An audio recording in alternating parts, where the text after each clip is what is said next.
మనకి ఇష్టమైన చోటుకు వస్తే మనకు కష్టం అనిపించదు కదా.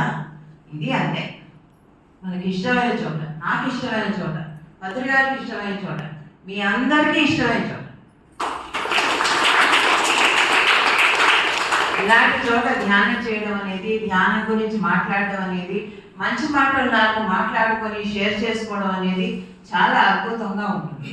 ఎప్పుడు కూడా నలుగురు కలిసినప్పుడు మంచి మాటలు మాట్లాడుకోవాలి. మూడో మనిషి కంటే మన గురించి మనం చెప్పుకోవడం, మనం చేసే పనుల గురించి మనం చెప్పుకోవడం, ధ్యానం గురించి చెప్పుకోవడము, అనుభవాల గురించి చెప్పుకోవడం, ఇది చాలా అవసరం. ఎందుకంటే అది షేరింగ్ అవుతుంది, ప్రతి వాళ్ళకి వాళ్ళ కూడా అర్థం అవుతుంది. అంటే ధ్యానం అంటే ఇలా ఉంటుంది, దాంట్లో అనుభవాలు అంటే ఇలా ఉంటాయి. ఎంతో మంది వస్తారు, ఎంతో మంది చెప్తుంటారు ధ్యానంలో అనుభవాలు, ఎన్నో పోగొట్టుకున్నాం అంటారు. చాలా ఆశ్చర్యం వేస్తుంది, నాకు నిజంగా ఇవన్నీ పోతాయా అనిపిస్తుంది. అంటే అంత ఎదిగిపోయింది ధ్యానం. భద్రగారు చెప్తుంటారు ప్రతి వాళ్ళకి ధ్యానం చేయండి సర్వరోగ నివారణి అని. అది కరెక్ట్, అది అబ్సల్యూట్లీ కరెక్ట్. అది నమ్మి చేయాలి, నమ్మకుండా చేస్తే ఏదో చేస్తున్నామని చేస్తే కాదు. నిజంగా చేస్తే కనుక, నమ్మి చేస్తే కనుక అన్ని రోగాలు పోతాయి, అన్నీ బాగుంటాయి. ఏదైనా అంటే డాక్టర్ దగ్గరికి వెళ్తే మనం నమ్మితేనే ఆ డాక్టర్ మందు కూడా పనిచేస్తుంది. అలాగే ఇది కూడా అంతే, మన రోగాలు తగ్గాలంటే మన ధ్యానాన్ని నమ్మాలి. నమ్మితేనే ఏదైనా మనకి అది ఇస్తుంది. కాస్త ఏదో వీడు నన్ను నమ్ముతున్నాడని చెప్పి బాగా ఇస్తుంది. మనకి ఏది కావాలో అది ఇస్తుంది, ఏది అవసరమో అది ఇస్తుంది. మనకి ఏదంటే అది కోరుకోవచ్చు, చాలా కోరుకుంటారు. సంకల్పం అనేది ఎందుకు పెట్టుకోవాలి? మన ఎదుగుదలకు పెట్టుకోవాలి, ఆత్మ ఎదుగుదలకు పెట్టుకోవాలి సంకల్పం అనేది.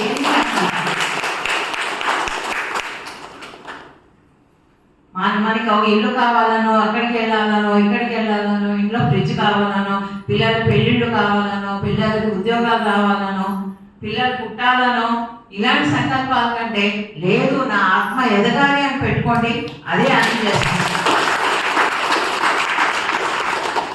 అప్పుడు అది అన్నీ ఇస్తుంది, మీకు ఏమేమి లేవో అవన్నీ ఇస్తుంది. అది అన్ని బై ప్రోడక్ట్స్ అన్నమాట. అవన్నీ మనం ఎప్పుడైతే ఆత్మ ఎదుగుతుందో ఇవి ఉన్నా లేకున్నా మనం లెక్క చేయం. ఎందుకంటే ఆత్మ ఎదుగుదలని కోరుకుంటూ ఉంటుంది. ఆత్మ ఎదుగుదల ఎలా ఉంటుంది అంటే, చిన్న ఎగ్జాంపుల్ చెప్తాను.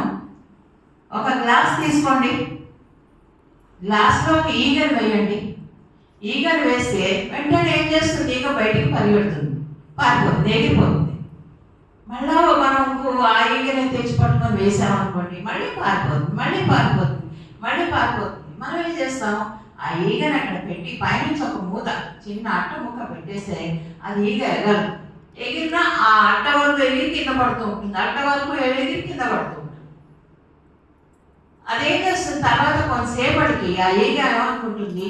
నా హద్దు ఇదే అనుకొని ఏం చేస్తుంది? ఎగరదు.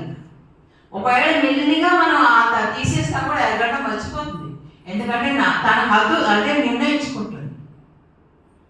అలాగే ఆత్మ కూడా, ఆత్మ సహజ స్వరూపం ఏంటి? ఆత్మ ఎదుగుదల. ఆ ఎదుగుదలను కూడా మనం మర్చిపోయేలాగా ఈ ప్రాపంచిక విషయాల్లో పడి, నాది నేను అనే దాంట్లో పడిపోయి అది మర్చిపోతున్నాం. ఆత్మ ఎదగాలి అనే సంగతి మర్చిపోతున్నాం. అది కావాలి ఇది కావాలని కోరుకుంటున్నాము, కానీ అసలైనది కావాలని ఎవరు కోరుకోవడం లేదు. చాలా తక్కువ మంది కోరుకుంటారు. అసలైనది కావాలని కోరుకునే నిమిషాల్లో మీకు వస్తుంది.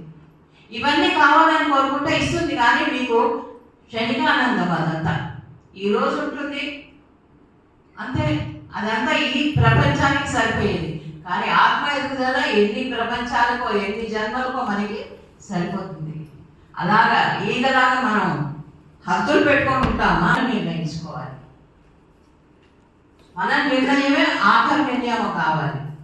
సంకల్పాలను ఎవరు ఎందుకు పెట్టుకోవాలి చెప్పండి? ఆత్మ ఎదుగుదలకి మాత్రమే పెట్టుకోవాలి. దానికి సంకల్పం అక్కర్లేదు, ధ్యానం చేస్తే చాలు.